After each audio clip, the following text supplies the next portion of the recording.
For me, the most impressive group of Rocket League players within the Rocket League community have always been freestylers. In many ways, these players are more creative and actually more talented than a lot of the professional players. Freestyling is all about control. These players have a level of car control that most can hardly dream of. And this is the one thing about freestyling that has always impressed me. It's not so much the crazy goals with the flip resets and the double touches and stuff like that. It's really more the level of car control that these players have. My first real exposure to this level of car control was shortly after I started playing the game. My friend and I ran into a player in Unranked named SpongeBob Swag Pants. The only other time I've seen him was in an old KevPert 1v1 video way back in the day. Anyways, this player was hitting insane freestyle goals for that time. At least I thought they were pretty cool, and we actually saved the replay and was just like watching it back over and over again.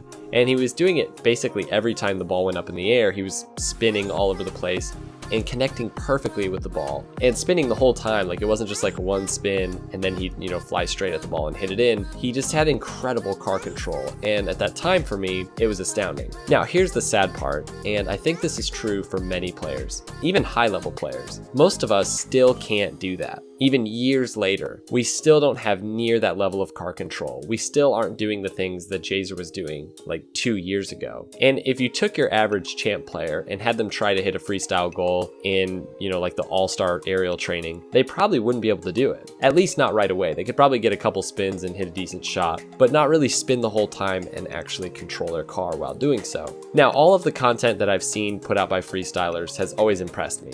But I specifically remember a few years ago when Jhzer put out a video of him freestyling through the obstacle course. This was when it really solidified in my mind what freestyling was all about, and I was amazed. I couldn't fathom how this was possible, especially 2 years ago when my car control was basically doo-doo. And even until recently, I didn't understand it at all. How could you maneuver your car where you wanted it to go while also spinning? Like, what are you doing to make the corrections? It just didn't make sense to me. Whenever I'm spinning my car, I basically have no control of where it's going. I could sort of send it in a general direction, and I used to always do that after a goal was scored. I would just sort of freestyle at the back wall, and in my mind I thought I was controlling the car, but I really wasn't, because if I went and tried to hit a ball doing that, I wouldn't even come close to hitting it. I think that shows that I didn't have very much car control. And I consider myself a player who has decent car control. Like, I can fly upside down, and I can, fly sideways sometimes. And yeah, I can spin and air roll certain ways if I need to, but that's about it. So something happened the other night. I wanted to get a few clips of me freestyling through the obstacle course for a video, because for some reason it just looks so cool to me. Even though like people have done it for a long time, I still just love it. And I got really hooked when I was trying to get my car to freestyle all the way around this really long turn. It's honestly kind of hard to just do this regularly. Like, it's a really difficult part of the map. And after about an hour, I found myself having less blackout moments. I've done this multiple times for clips for videos. Like, I'll get stuck doing something and I'll waste like an hour of time, but it's not a waste in my mind. It's like really been helpful to have these moments. Now, after about an hour, I found myself having less blackout moments.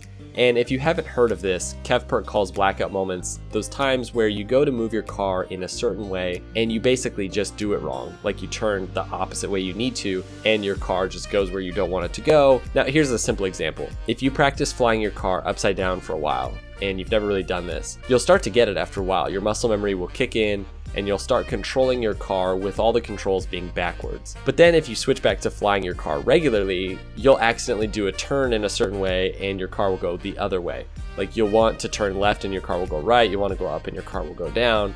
That's basically a blackout moment. It's a moment where you're trying to do something and you do the opposite of what you need to do, and it sort of like ruins everything. And that's a good thing. You need to have those blackout moments. You need to get through a lot of them, like hundreds and hundreds, maybe even thousands, before it really clicks and you start to do what you need to do. And I remember when I first started flying upside down and I switched back, I was like, I can never do both of these. Like, I'm only ever gonna be able to fly upside down or right side up because my muscle memory can't get it. But then I remembered that, other people have done this, and really there's no difference between me and another player. Like, I can learn this, and obviously I did after a while. Now, when learning how to freestyle, this is what I'm referring to, these blackout moments. It's super common and it's really frustrating, and it's often what keeps people from learning new things in Rocket League, like whether you're working on flicks or whatever it may be, when your car just doesn't do what you want it to do.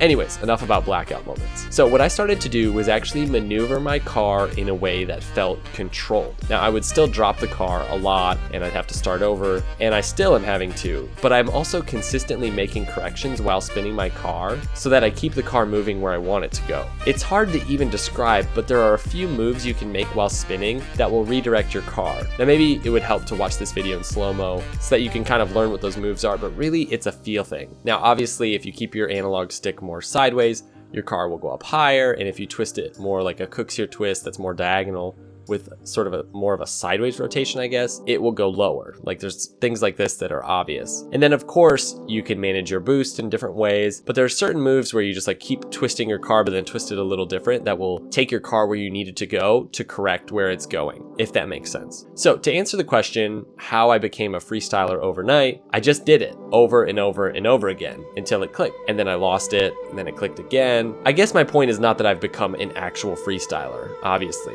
but more that I'm starting to get what it truly means to be a freestyler, which is to have such a high level of car control that you can basically mindlessly do things with your car. I started feeling that happening. Like, it was actually working. And in this one attempt to get my car around this curve over and over and over again, this was enough to start doing things without having to think about it. A few tips though, if you're gonna work on this. First, I would definitely recommend switching to a flat car when trying this. Freestyling and getting better car control is easier with the cars that actually resemble their hitboxes. I'd say try the Dominus just because of how good it looks when spinning. It just makes sense for me. It's basically a freestyler's dream car. A lot of freestylers use it. But obviously the Batmobile and other flat cars are also good for this. The other thing I would do is check out KevPert's video on car control, and actually he has multiple videos. I've talked about these before, and even though they're pretty old, they're still super helpful. And this is a good example. Like, KevPert was doing this a long time ago, and his car control was 100 times better than mine is now, and that was like a year ago. So if you really want to get amazing car control, just do everything he says, especially in his video on elite car control. He basically gives you,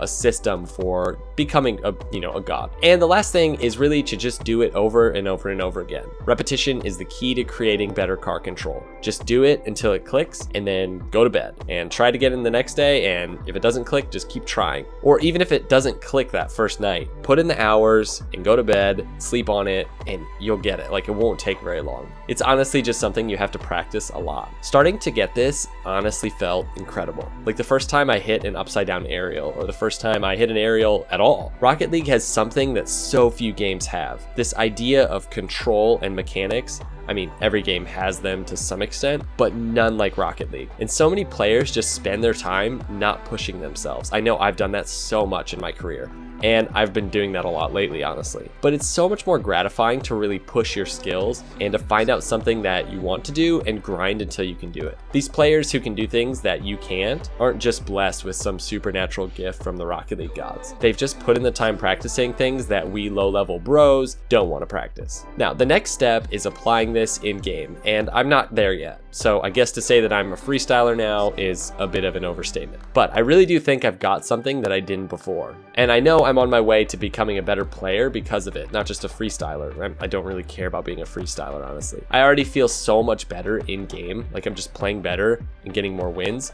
because I have confidence that my car is going to do what I want it to do. And that's the way it works with these mechanics and skills and shots. Like, if you just practice one really difficult thing for a long time, it makes you a better player. It's one of the best ways to improve and one of the best ways to warm up as well. So I hope you guys found this interesting. I hope you found this helpful. Let me know in the comments below what you think of this, if any of you are trying this kind of thing, and let me know what kind of results you get if you do. And if it starts to click, I really hope it does. Like, it's super exciting. Let me know if it does. So I hope you guys are having a good day. I hope you're having a good week, and we'll see you next time.